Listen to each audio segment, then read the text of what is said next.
একবার হজরত আলী রাদিয়াল্লাহু আনহুর কাছে মাত্র কয়েকটি দিরহাম ছিল, যা দিয়ে তিনি বাজার থেকে নিজের ও পরিবারের জন্য কিছু খাবার কিনতে চেয়েছিলেন। পথিমধ্যে তিনি দেখলেন এক ভিক্ষুক তার কাছে এসে সাহায্য চাইছে। ভিক্ষুকের করুণ অবস্থা দেখে হজরত আলী রাদিয়াল্লাহু আনহু একটুও না ভেবে তার কাছে থাকা সব দিরহাম ভিক্ষুককে দান করে দিলেন। কিছুক্ষণ পর তিনি বাজারে যাচ্ছিলেন, তখন একজন লোক এসেই তার সাথে দেখা করলেন। লোকটি হজরত আলী রাদিয়াল্লাহু আনহুকে একটি পশু বিক্রি করতে চাইল। হজরত আলী রাদিয়াল্লাহু আনহু তখন বললেন, আমার কাছে তো এখন কোনো টাকা নেই। তখন লোকটি বলল, আপনি ধারেই এটি নিয়ে যান, পরে যখন টাকা হবে তখন পরিশোধ করবেন। হজরত আলী রাদিয়াল্লাহু আনহু রাজি হয়ে পশুটি কিনলেন। কিছুদূর যেতেই অন্য একজন লোক তার কাছে এসে সেই পশুটি কিনতে চাইল।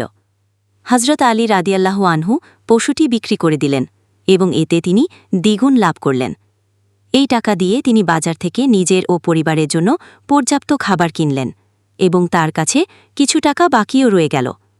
হজরত আলী রাদিয়াল্লাহু আনহু বুঝতে পারলেন এটি আল্লাহর তরফ থেকে বরকত। তিনি যা দান করেছিলেন আল্লাহ তাকে তার চেয়েও বেশি ফিরিয়ে দিয়েছেন।